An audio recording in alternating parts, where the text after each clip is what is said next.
कि हमारे पास जो हमारे फैन फॉलोइंग है वो आ चुकी है जी। आपका नाम है?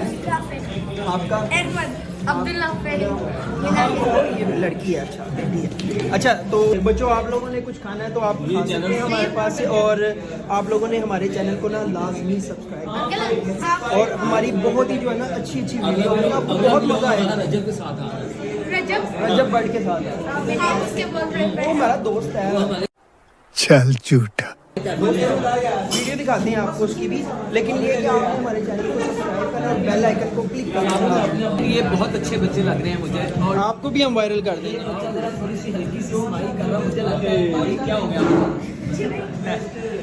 नहीं आप स्माइल अच्छी है, बाकी ये है कि मिलते हैं अगले व्लॉग में। आप अगला व्लॉग रजब भैया हाँ, इंशाल्लाह और रजब से मिलाएंगे आपको अपने कैफे भी इनवाइट करेंगे। हमारा क्या है तीसरी एंड लॉन्चरी के नाम से, ठीक है। तो हमारा कॉफ़ी केक जो है ना पूरे लाहौर में मशहूर है, तो आपको जो है ना कॉफ़ी केक जो है ना हमारी तरफ से कॉम्प्लीमेंट्री दिया जाएगा। आपसे मिली है तो आपने बहुत अच्छी बात कर दी है। ये आपके लिए स्पेशल फॉर यू। ठीक है, आप लोगों ने जरूर आना है बच्चों, ठीक है? Okay okay.